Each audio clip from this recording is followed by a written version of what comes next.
नहीं कहूँगा, सच कहूँगा और सच के सिवा कुछ नहीं कहूँगा। એવા ફિલ્મી ડાયલોગ સાથે શરૂઆત કરું છું કે ખરેખર આવડી લાઈફમાં આખી જિંદગીમાં આટલા બધા લોકોની વચ્ચે બર્થડે સેલિબ્રેટ થયો એવું પહેલી વાર થયું છે। સામાન્ય રીતે માણસ માત્રની ભૂલ કયો કે એના જીવનની શૈલી કયો, પ્રણાલી કયો કે આપણે ઉત્સવો પર્વો મનાવીએ છીએ, ઉજવીએ છીએ। We celebrate various type of days, but we don't celebrate the life. એટલે હું જન્મદિવસ કરતા જે જન્મ છે એને ઉજવવામાં વધારે માનું છું, પણ તમે તો આજે જન્મદિવસ ઉજવીને જન્મને વધારે સાર્થક કર્યો છે ને I really thank you very much આપ સૌનો અને શૈલેષભાઈનો અને આપ સૌનો ખરેખર આભારી છું। કથાકાર નથી એટલે ઉપદેશ આપવાનો કોઈ સવાલ નથી આપણે, કલાકાર નથી એટલે કંઈ પરફોર્મ નહીં કરું, પણ પત્રકાર છું, વ્યવસાય એટલે કેટલાક મુદ્દાઓ, મારો ધર્મ કે તો ધર્મ, વ્યવસાય કે તો વ્યવસાય, નોકરી કે તો નોકરી એવી હોય છે કે સત્ય અથવા તો સત્યની નજીક જે કંઈ પણ લાગતું હોય એ અમે લોકો સમક્ષ મૂકીએ, પછી લોકોએ નક્કી કરી લે કે આ સારું ને ખરાબ। બેને બહુ ભળવાશથી વાત કરી છે એટલે એમને હું ડિનાય નથી કરતો, પણ એમણે જે આ કીધું ને ગોલ સેટ કરવા માટે એ રસ્તા છે એ આપણને ગાંધીનગર ને દિલ્હી સુધી લઈ જઈ શકે કે આનો જમાઈ છે, આ કર્મચારી છે ને। ગોલ સેટિંગ અને પોઝિટિવ થિંકિંગ આખી એક અલગ થિયરી છે, અલગ વસ્તુ છે।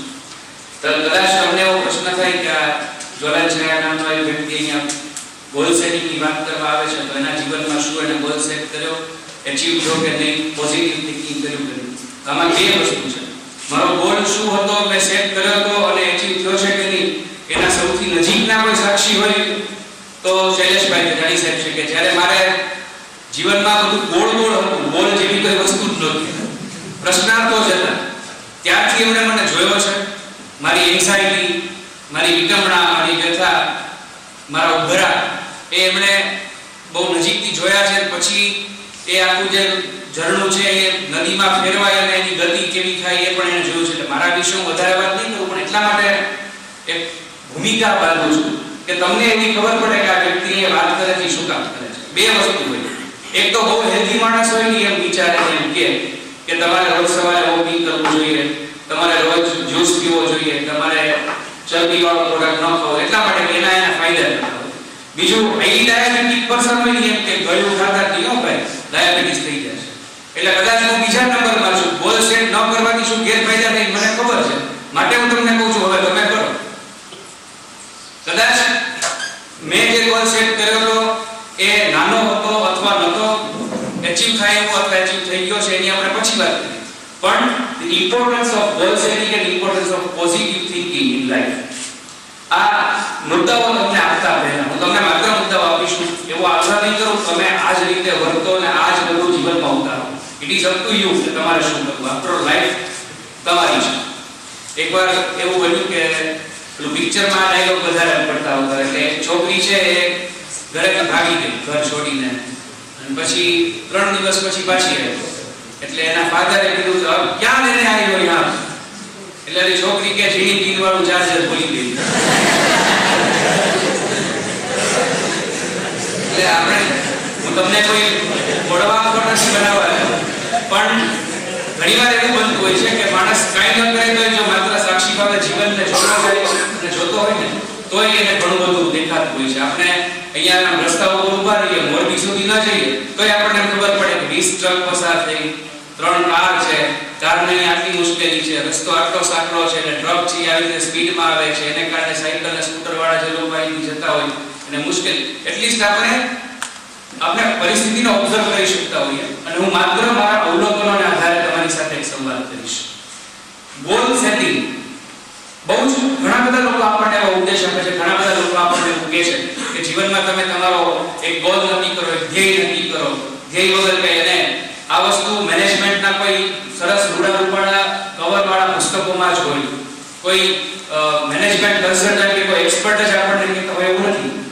આપણા ઉપનિષદે પણ આ કીધું છે, ઉત્તિષ્ઠ જાગ્રત પ્રાપ્ય વરામ નિબોધન। વિવેકાનંદજીએ કેવું સરસ એનું સરળીકરણ આપણી સામે મૂક્યું કે ઉઠો જાગો અને ધ્યેય પ્રાપ્તિ સુધી માંડ્યા રહો। હવે ધ્યેય શું છે, ધ્યેય કેવું છે, કેવડું છે એ આપણા ઉપર આધાર છે, આપણા સંજોગો ઉપર અથવા તો આપણી માનસિકતા ઉપર આધાર છે, but there must be a goal in your life। બરાબર, કોઈ જ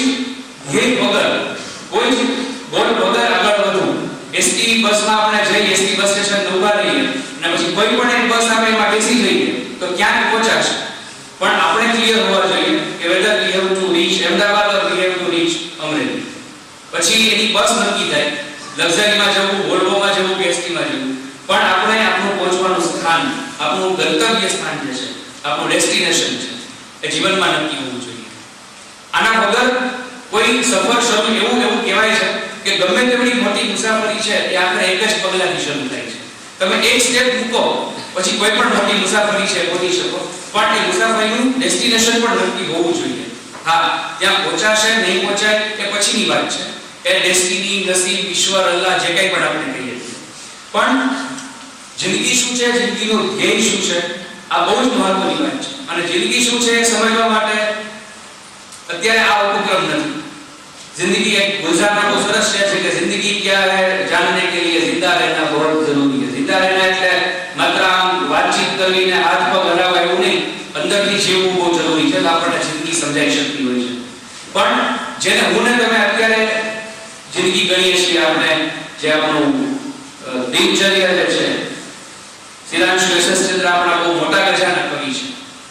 એ એના જટાયુના બહુ સરસ કાવ્યમાં એવું કહે છે કે એટલે માણસ શું કરે છે, માણસનું જીવન કેવું વીતે છે કે વનનો લીલો અંકાર જેમ કહે તેમ સૌ કરે, ફરે ચરે ગતિ કરે, ગર્ભને ધરે અવતરે મરે. આખી લાઈફની સાયકલ એને બે લીટીમાં આપી દીધી. તો આપણે એ સાયકલને જો જિંદગી કરીને ચાલીએ તો એક ધ્યેય, અને એ ધ્યેય માટેની એક વિચારસરણી, પોઝિટિવ થિંકિંગ, હકારાત્મક વિચારસરણી, આમાં પણ બે મત છે જે આપણે પછીથી ક્લિયર થઈ.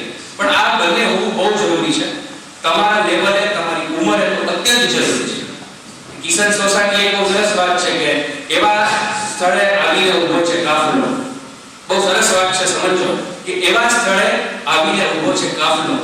અહીંથી જવાય રણ તરફ, અહીંથી નદી તરફ, અહીંથી જવાય ક્ષણ તરફ, અહીંથી સદી તરફ. તમે લોકો જો એવું વિચારી લેશો કે આપણે ડિગ્રી મળી જશે, એક સર્ટિફિકેટ મળી જશે, આપણે પીજીમાં જઈશું, ફાઇન એક સારી નોકરી મળી જશે, આટલો જ ગોલ હશે, then it's okay, અહીંથી જવાય ક્ષણ તરફ. આ બહુ એક ક્ષણિક વાત હશે. પણ જો તમારે સદી સુધી જવું છે, તમારે લાઈફમાં એકેડેમિકલી અને સ્પિરિચ્યુઅલી અને પર્સનલી જો આગળ વધવું છે, તો એના માટે ઘણી બધી વાતો વિચારવી પડશે, શક્ય હોય એનો અમલ કરવો પડશે. That is goal setting. તમારી જિંદગી છે, તમારી જિંદગીનો ગોલ તમે સેટ કરો.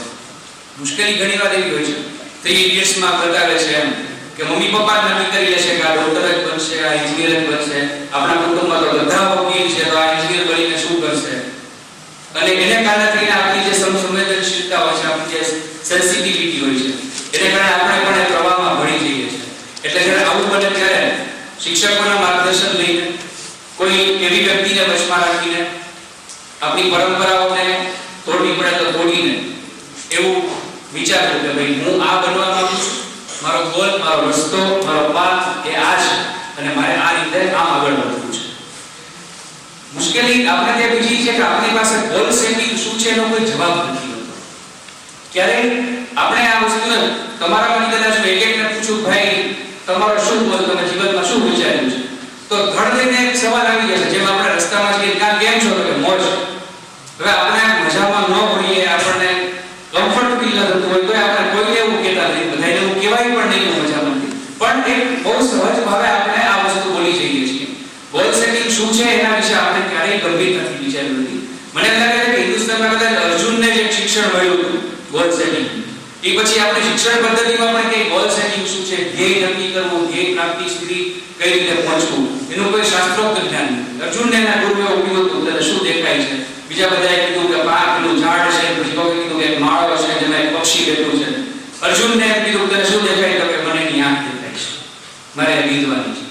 અને પાછું આપણે એની પણ કાઉન્ટર આપણા બહુ સરસ શાયર છે રાજેશ વ્યાસ મિસ્ત્રી, એને બહુ સરસ વાત કરી કે હા ગુરુજી, આંખ પક્ષીની ફકત દેખાય છે, મને બરાબર મારું ધ્યેય દેખાય છે. અને આપણી જે પરિસ્થિતિ છે ને હવે એવી વાત આવે છે કે હા ગુરુજી, આંખ પક્ષીની ફકત દેખાય છે, પણ પછી બચ્ચાએ કળવળતા સતત દેખાય છે કે આમ કરશું પછી શું થશે, પક્ષીને ઊંધી નાખશું પછી શું થશે. એટલે ગોલ આપણે સેટ કરીએ, ગોલ એચીવ કરીએ, પણ એના પરિણામો શું, પછી આમ નહીં થાય તો શું, અનેક પ્રશ્નાર્થો સાથે આપણે આપણા ધ્યેય નક્કી કરતા હોઈએ છીએ, ધ્યેયને મનાવતા હોઈએ છીએ. જ્યારે આપણે ધ્યેય નક્કી કરીએ, જ્યારે આપણે ગોલ સેટ કરીએ, ત્યારે આજુબાજુની કે પછી કોઈ પરિસ્થિતિને વિચારવાનું કોઈ અવકાશ નથી હોતો. આવતીકાલે શું એનો જવાબ આવતીકાલ સિવાય કોઈ નહીં આપી શકે ક્યારે, તમારા એકેડેમિક કેરિયરમાં કે તમારી લાઈફમાં. તો ફોર ધેટ એકવાર એવું નક્કી કરો કે મારે આ બનવું છે, મારે આટલા પર્સન્ટેજ લેવા છે, મારે આ સેમેસ્ટરમાં આટલું અચીવ કરવું છે, એ પછી મારે આ કોર્પોરેટમાં નોકરી કરવી છે અથવા તો મારે મારો પોતાનો બિઝનેસ શરૂ કરવો છે. આ એક ગોલ સેટ હશે, ગોલ નક્કી હશે તો બાકીની બધી વસ્તુઓ થઈ પડશે. બરાબર? એકવાર જો આપણે એક આપણું ગાડું ગબડાવવાનું શરૂ કરીએ તો ઢાળની મેળે બની જતા હોય છે જીવનમાં. આવું અનુભવીઓ કહે છે. તો એટલા માટે ફર્સ્ટ ઓફ ઓલ એક ગોલ અચીવ કરવા માટે, ગોલ સેટ કરવા માટે એક માનસિકતા, એક મેન્ટાલિટી આપણે કેળવવાની જરૂર છે, જે ઓલમોસ્ટ આપણે ત્યાં વાતાવરણ નથી. ગ્રેગ એન્ડરસન નામના એક અમેરિકાના મહાનુભાવે વ્યક્તિએ એવો સર્વે કર્યો કે આ ગોલ સેટિંગ શું છે, કેટલા લોકો ગોલ સેટ કરે છે. એટલે એને અમેરિકામાં બધાને પૂછ્યું ભાઈ તમે કેટલા ગોલ સેટ કરો, ભાઈ તમે શું તમારા જીવન વિશે વિચાર્યું છે. અને અમેરિકા જેવો આવો પ્રગતિના શિખરે પહોંચેલો દેશ એને એવું તારણ મેળવ્યું કે 11% લોકો એવા છે જે જીવનમાં ગોલ સેટ કરી ચાલે છે. માત્ર 11. અમેરિકા કે જ્યાં મેનેજમેન્ટનું શિક્ષણ આપે છે, જ્યાં ગોલ સેટિંગ છે એ લોકોના ક્યાંક ને ક્યાંક અભ્યાસક્રમમાં છે, એમાં 11% લોકો એવા છે કે જે લોકો પોતાના એક ધ્યેય સાથે, નિશ્ચિત ધ્યેય સાથે લોકો જીવનમાં ચાલે છે. પછી એ સર્વેનું પછી ઉદાહરણ એવું હતું કે 11% માંથી 87% લોકો એવા હતા જેને ગોલ અચીવ કર્યો. એટલે ગોલ સેટ કરવો, પછી હું જે સ્ટેજ છે ગોલ અચીવ કરવો. ગોલ કંઈ પણ હોઈ શકે. હું નથી કહેતો કે તમે 40,000 મહિને પગાર મળે એવી નોકરી જ કરો, અથવા તો તમે નોકરી ન જ કરો, તમે તમારો બિઝનેસ જ કરો, તમે તો કોર્પોરેટમાં જ નોકરી કરો, ગવર્નમેન્ટમાં ના જાઓ. તો આપણી બહુ જૂની એક માનસિકતા છે, સરકારી નોકરી મળી ગઈ, 4500 રૂપિયામાં વિદ્યા સહાયક થઈ ગયા એટલે તો દુનિયા જીતી ગઈ. બરાબર ને? કે પછી કાયમી થઈ ગયા છે, પછી વર્ષમાં 2 વેકેશન મળશે, આવું બધું થતું હોય છે. પણ એ ગોલ શું છે, ગોલ શું સેટ કરો, એ તમારા કન્વીનિયન્સ ઉપર, તમારા કમ્ફર્ટ લેવલ ઉપર આધારિત રાખે છે. અને ગોલ સેટ કરતી વખતે કમ્ફર્ટ લેવલ શબ્દ છે એને સેકન્ડરી રાખવો, એ પણ પાછી એક બીજી વાત છે. એટલે આ 87% વાળો એક સર્વે આવ્યો. એ પછી વોશિંગ્ટનમાં એક સર્વે થયો અને એ એડમિશનના ફોર્મ્સમાં ડેલિયન બધામ નામના એક ભાઈએ એવો સર્વે કર્યો કે એડમિશનના બધા ફોર્મ છે આપણા જુદા જુદા બધી ફેકલ્ટીઝમાં, એ ફોર્મમાં એવું એક ખાનું રાખ્યું કે લાઈફ ઓફ યોર ગોલ. પછી એ ફોર્મ્સ બધા આવ્યા અને ડેટા એન્ટ્રી થતી હતી. એટલે કીધું ભાઈ જો તો ખરો આ ખાનું કેટલા લોકોએ ફિલ કર્યું છે. તો એમાં લગભગ 3% એવા આન્સર હતા. તો 3% લોકો હતા જેને જવાબ છે ભર્યો હતો, મારે મારો ગોલ, જીવનનો ગોલ આ છે, મારા જીવનમાં બનવું છે. 97% લોકોને કઈ દિશા નથી, નક્કી એડમિશન લેવું છે પણ પછી શું, તો કે ભગવાન હરી હરે અંધારે મારું ગાડું ભરે બહાર. આ એનો હિડન જવાબ એ છે. પછીનો સર્વે એવો છે કે 3% લોકો જે હતા એની પોતાની જે સંપત્તિ હતી, એની પોતાની જે મિલકત હતી, એ પેલા 97%ની સામૂહિક મિલકત કરતા વધારે હતી. એટલે જે લોકોએ ગોલ સેટ કર્યો, જે લોકોએ પોતાના જીવનનું ધ્યેય નક્કી કર્યું, જેમણે પોતાની દિશા કંડારી, જેમણે એ દિશામાં ચાલવાનું, દોડવાનું શરૂ કર્યું, એમણે જીવનમાં કંઈક હાંસલ કર્યું.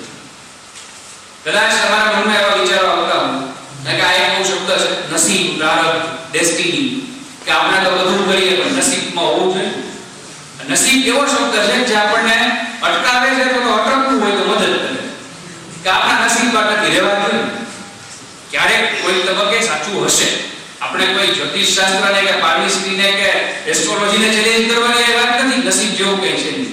નસીબ જેવું તો હોય છે કે નહીં ખબર પડે જો આપણે મહેનત કરીએ. તમારે એવું તારણ આપવું હોય નસીબ જેવું કંઈ છે તોય મહેનત કરવી પડશે.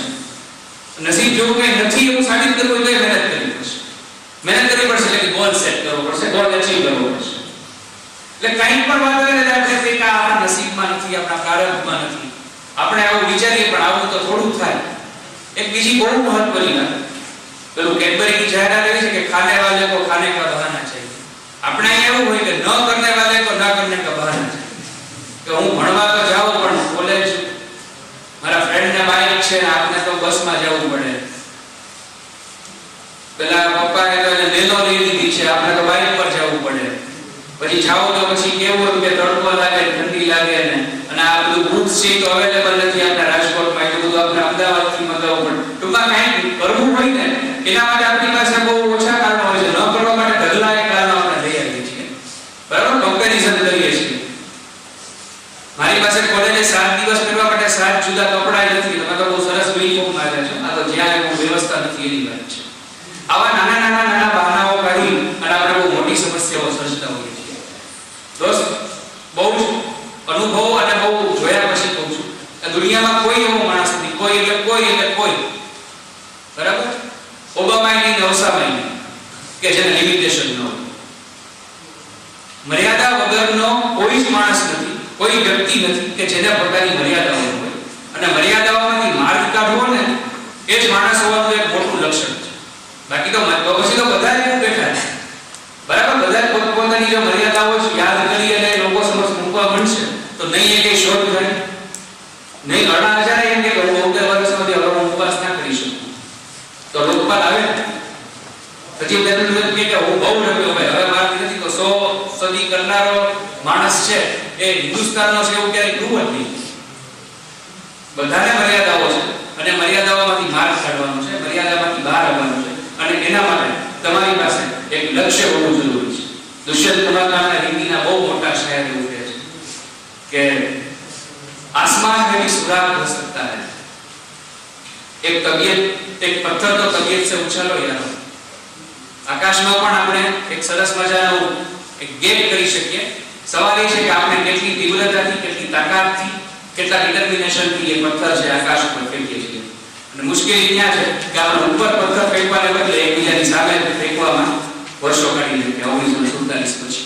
તમે તો બહુ જ એ તબક્કે નાના છો એટલે તમારી ઉપર કોઈ એવી વાતનો હું બોજ નહીં લઉં, પણ આ એક પરિસ્થિતિ છે અને એમાંથી આખું બહાર આવવાનું છે. જે દીપ પ્રગતિ વખતે જે સરસ વાત થઈ કે તમસોમાં જ્યોતિર્ગમય, એટલે આપણા શાસ્ત્રો, આપણા ઉપનિષદ, આપણા વેદ એ પણ આપણને એવું જ કે છે મારે આગળ વધવાનું છે. તમસોમાં જ્યોતિર્ગમય, મૃત્યોર્માં અમૃતમ ગમય. આ જે વાત છે આપણું આગળ વધીએ, આપણે આગળ વધીએ, વધતા રહીએ.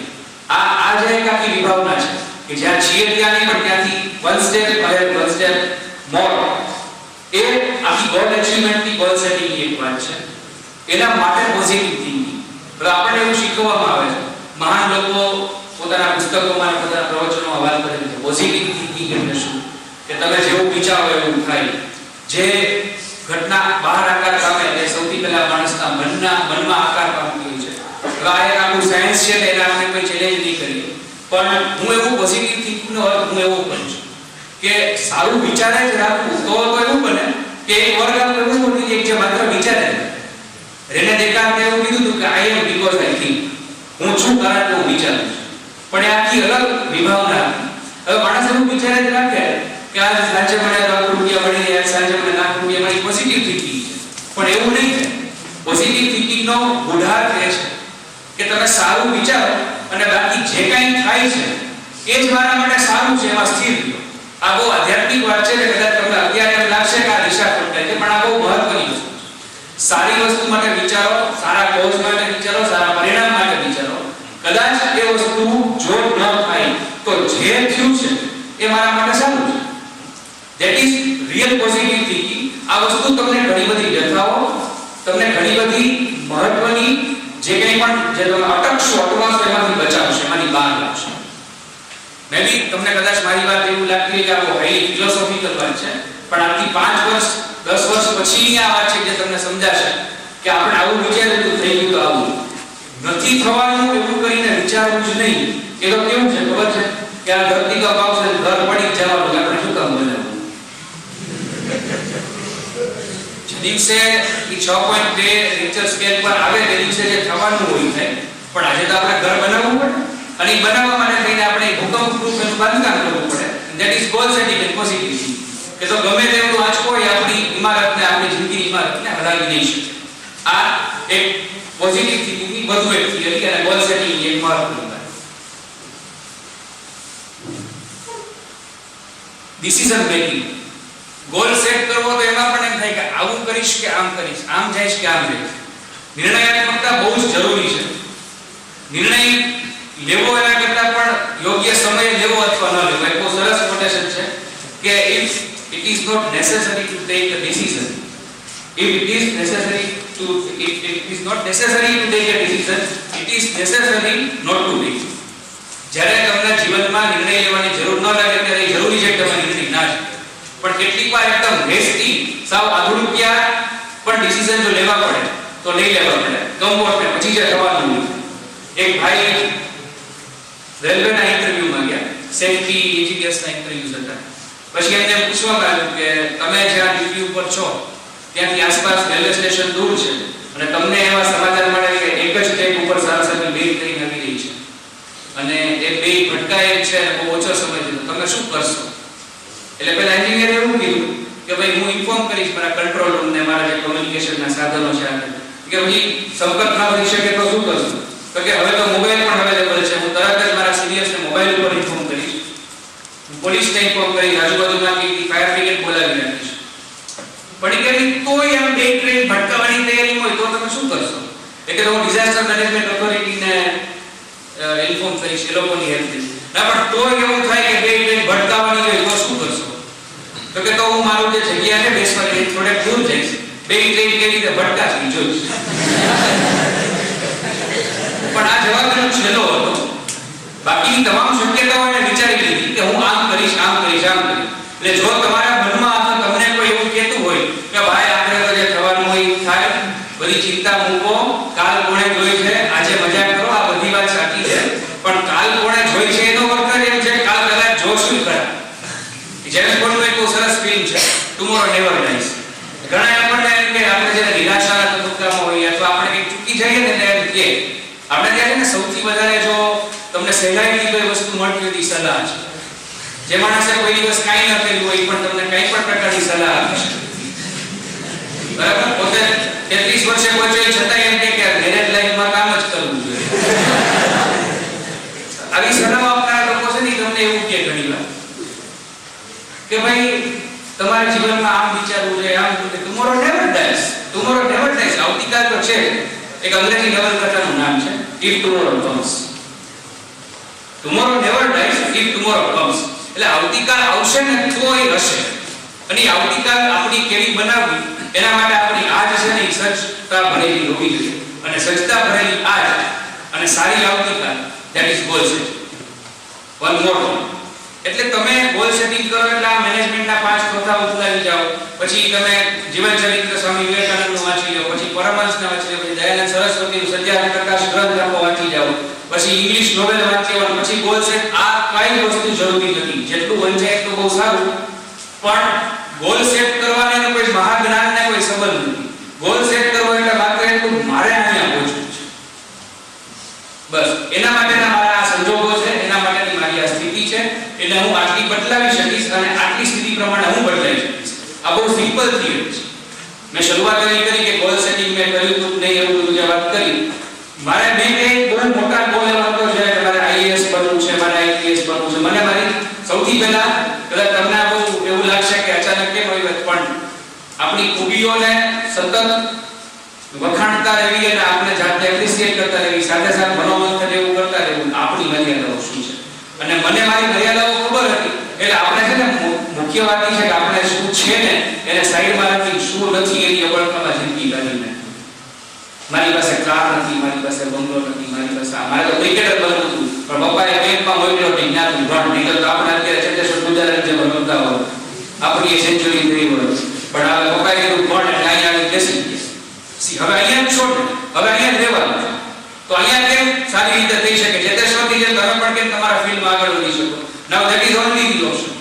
તો જે નથી એના કરતા જે છે એનો સારામાં સારો ઉપયોગ કેમ કરવો, સારામાં સારી રીતે એને કેમ તમે એન્કેશ કરી શકો, ધેટ ઇઝ મોર ઇમ્પોર્ટન્ટ. એટલે આ રીતે આગળ વધવાની જે વાત છે એ તમને આજે નહીં તો 5 વર્ષ એકેડેમિકલી નહીં તો પર્સનલી આગળ લઈ જશે. એના માટેનો સતત વિચાર, એના માટેનું સતત મનોમંથન, માર્ગદર્શન. સૌથી જે ખૂટતી બાબતો છે એમાં એક વસ્તુ છે ઓપનનેસ. આપણે કંઈ ખુલતા નથી મોટે ભાગે. કેમ છો તો કે મજામાં, પ્રોબ્લેમ છે ના ના ઇટ્સ ઓકે, ચાલે રાખે. જ્યારે માથું દુખે છે ને આવી નાની નાની બાબતોથી માંડી અને બહુ ગંભીર સમસ્યાઓ આપણે કોઈને કહેતા નથી. અને એટલે જ અમારે અઠવાડિયામાં 5 વાર છાપવું પડે છે કે છાત્રાનો આપઘાત ને વિદ્યાર્થીની ગળા ફાંસો કાગળ, વિદ્યાર્થી આ અમારે જ્યારે એવું ઘણી રીતે એવી છાપ હોય છે પત્રકારો સંવેદનશીલ નથી હોતા, પણ જે છેલ્લે જે બનાવો બન્યા એમાં ખરેખર અમારી સંવેદનાઓ પાછી જાગી ગઈ. શું કામ? જીવનથી ઉપર શું છે? લાઈફથી ઉપર કોઈ વસ્તુ, જીવનથી ઉપર કોઈ વસ્તુ છે જ નહીં. આ જીવન સૌથી મહત્વની છે તમે જીવતા રહો, તમે ને હું ને આખો આખી દુનિયા, બરાબર? પછી બાકીની બધી બાબતો પછી આવે. અને આપણે ખુલતા નથી એટલે આપણા કાયમ માટે બંધ થઈ ગઈ છે, આપણા શ્વાસ બંધ થઈ ગયા. જો અર્જુને એવું કીધું ન હોય કુરુક્ષેત્રમાં કે મને આ નથી મજા આવતી, આ મારા બધા સગા છે, મારા કાકાના છોકરાઓ છે અને આઈ કેનોટ એટેન્ડ, તો આ 18 અધ્યાય જે મને તમને મળ્યા છે, આપણે Bhagavad Gita and management, Bhagavad Gita and this, Bhagavad Gita and that, ગાંધીજીના ગીતા ઉપરના વિચારો, વિનોબાજીના ભગવદ ગીતા ઉપર વિચારો, આવું કઈ થઈ શકે? બરાબર? કોઈ પણ વસ્તુ આવે ત્યારે ભગવદ ગીતાને વચરી આવે, નૈનમ ચિંતનથી શસ્ત્રાણી નૈનમ દહતિ પાવકન, સુખ દુઃખે સમય ભૂતવા લાભા લાભો, જે ગમે આ બે ત્રણ શ્લોક આવડી ગયેલી સરસ મજાનું પ્રવચન તમને દે. ઓહો, એ ત્રણ જ મોઢે હોય, મને ચોથો પુરુષોત્તમ મને શ્લોક નહીં આવે. પણ આ આપણને જે આખું એક જે દર્શન મળ્યું છે જીવનનું, જે લાઈફની જે ફિલોસોફી મળી, એ જો અર્જુને પ્રશ્ન ન કર્યો હોત, અર્જુને એવું ન કીધું હોત કે હું આ નથી કરી શકું એમ, હું નથી લડી શકું એમ, મારા મનમાં આ પ્રોબ્લેમ છે કે આ મારા સગાઓ છે, આ હું કેમ ભણું, આ પ્રશ્ન ન થયો હોત તો ભગવદ ગીતા ન થાય. બરાબર? એટલે સૌથી મહત્વનું છે કે તમે લોકો ખુલ્લો, તમે લોકો પ્રશ્ન કરો કે આમ કેમ. કોઈ પણ વ્યક્તિ જે તમને ભણાવે છે અથવા તો જે તમારા ગાર્ડિયન છે એ ઉત્તરદાયી છે તમને ભણાવવા માટે, તમને સમજાવવા માટે, જે એની જવાબદારી છે એટલું જ તમને જવાબ દેવા માટેની જવાબદારી છે. ગીતાંજલિ કોલેજ વિશે એક વાત મને બહુ, તમે લોકો કદાચ ત્યાં હતા કે મને ખબર નહીં, એક હોલમાં આપણો કાર્યક્રમ હતો, પણ હું વચ્ચેથી કહ્યું કે મનુભાઈ પંચોળી દર્શક એ આપણા બહુ મહાન કેળવણીકાર અને જેમણે બહુ સરસ નવલકથાઓ આપી, એમણે એવી વ્યાખ્યા કરી, એમણે એવું કીધું કે ચહેરા ઉપર સ્મિત રાખવાનું શક્ય ન હોય ત્યારે શિક્ષકે સીએલ મૂકી દેવી જોઈએ. ટીચર માટે એમણે કીધું કે ચહેરા ઉપર જ્યારે સ્મિત રાખવાનું શક્ય ન હોય ત્યારે ટીચરે સ્કૂલ કે કોલેજનું નામ હોવું જોઈએ. અને મને આનંદ છે, બહુ દિલથી કહું છું કે ગીતાંજલિ કોલેજમાં સીએલ બહુ ઓછી સાહેબે મંજૂર કરવી પડતી હશે. તમારા જે બધા ટીચર્સ છે તમને એ રીતે વેલકમ કરે છે, એ રીતે તમને ગાઈડ કરે છે. એટલે કોઈ પણ પ્રશ્ન જે તમારા અભ્યાસક્રમને લગતો હોય, ન સમજાતો હોય, ત્યારથી માંડીને ક્યાંય એવી મૂંઝવણ જીવનમાં અનુભવાય તો એ પૂછી લેવામાં સાર છે. જેટલા આપણે ઓપન થઈશું, જેટલા આપણે ખુલીને એકબીજા સાથે, સમાજ સાથે વર્તશું અને વાત કરશું, એટલી જ આપણી દિશાઓ છે એ પણ ખુલશે, આપણને સારું એવું માર્ગદર્શન મળશે. કોઈ લિમિટેશન્સ, કોઈ બહાના એના વગર આખી વાત છે એ આપણે કરીએ તો એ બહુ મહત્વનું નીવડશે. જે દુષ્યંત કુમારને મેં કોટ કરી એની જે બહુ સરસ વાત છે કે સિર્ફ હંગાमा खड़ा करना मेरा मकसद नहीं है, मेरी कोशिश है कि सूरत बदलनी चाहिए. જે મેં મુદ્દાઓ કેટલાક આપ સૌની સમક્ષ, આપ સૌની વચ્ચે મૂક્યા છે, એમાંથી એકાદો કોઈ પણ જો તમને એવું લાગે કે આ અનુસરવા જેવું છે અને તમે કંઈ એવું અનુસરો, તો મારું અહીંયા આવું સાહેબે જે મને અહીંયા બોલાવ્યું એ આખી વાત છે સાર્થક થશે. નસીબ તારક ફરી શબ્દ આવતો હોય, સંજોગ તે શબ્દ આવતો હોય કે ભાઈ મારા સંકલ્પ નથી જવા છે, હું શું કરું, મારી પાસે ફીસના પૈસા નથી, હું અહીંયા પહોંચી નથી શકતી અથવા પહોંચી નથી શકતો, વગેરે વગેરે.